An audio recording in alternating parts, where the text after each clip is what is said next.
Hi, in this video, I'm going to show you how to analyze anything because sometimes the hardest part of any analysis task is actually having a roadmap to analyze things. As a data analyst, it's really important that we have a very clear strategic path to getting to the insights and answers we want to get to through analysis.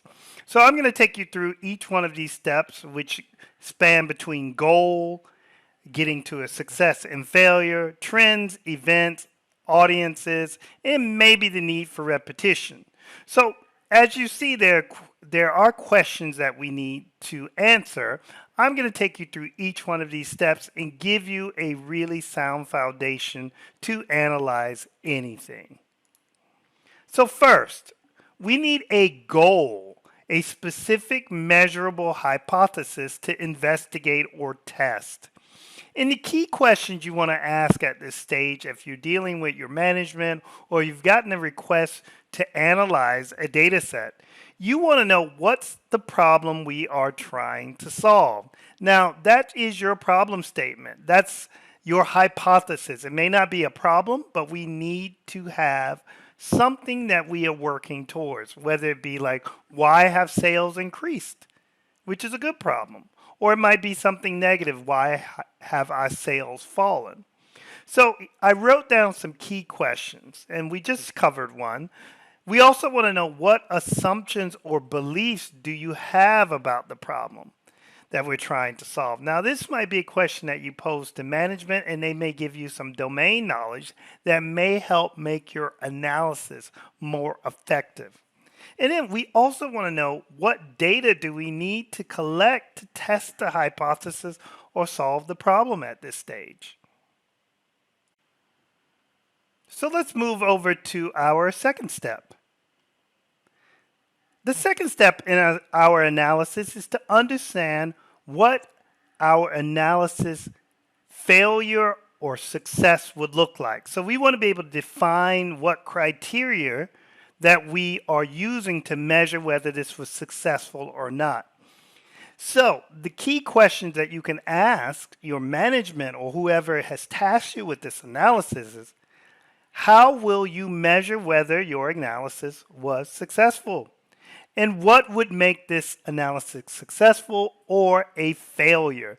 This will help you to hone in what you actually need to be doing throughout the analysis. Whether that is, we want to be able to know which one of our advertising creatives drove the most people to our website, as opposed to something general. Let's move on to the third step. Trends.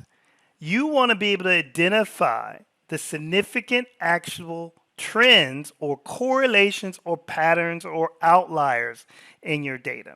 And this is also a discussion you should have with your management. You should ask them what trends are important to see. For example, they may want to see sales or what impacted sales each week as opposed to a daily breakdown. Also, you want to know what patterns or correlations are most important for achieving your analysis. And often you can talk to your management or stakeholders that will say, we want to know how our sales is correlated with the stock market. These are all ways to make sure that when you give your final presentation, you're able to deliver what they're looking for. So the fourth step is events. So we want to know key variables or events that may have influenced those previous trends. For example, there may have been a market crash, or we may have had a sales event that changed the essence of those trends. And this stops you from having to do so much exploratory data analysis when you have the events that you know that they want correlated with some of those trends. Our fifth step, which is super important, you want to make sure you're tailoring your analysis or your insights or your outcomes to the audience that is going to be receiving them.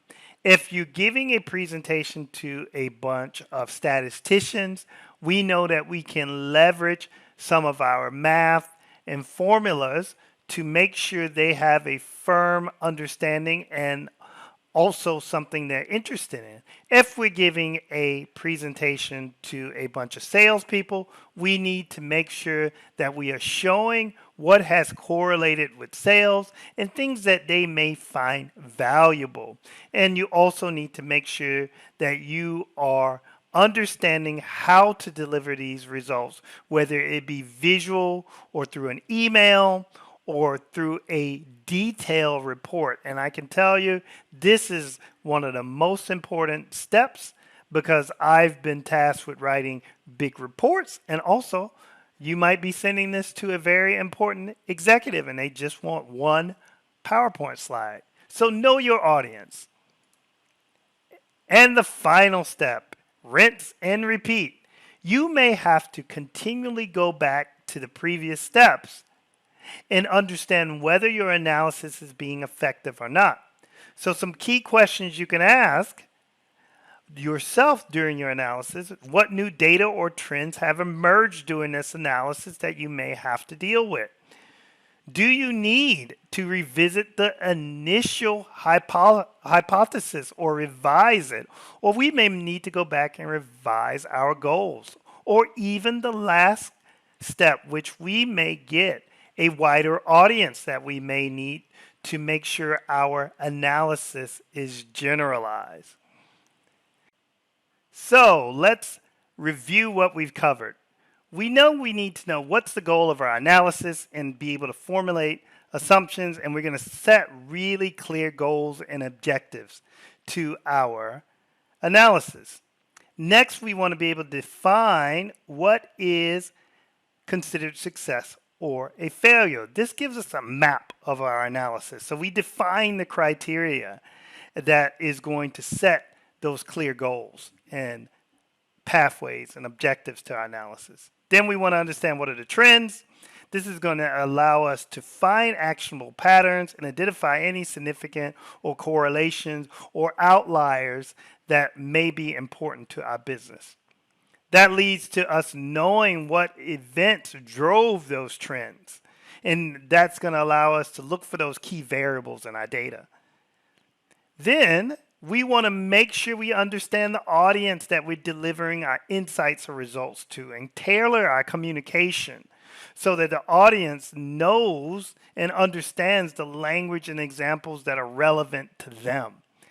And then last, we may have to continually go through this process and understand where we may need to go back and revise our hypothesis, goals, trends, or events, depending on what new data emerges or what new insights we may find through our analysis. So I hope that's gives you kind of a good way to analyze anything and make your analysis direct. Please leave any questions or comments in the section below. Thank you.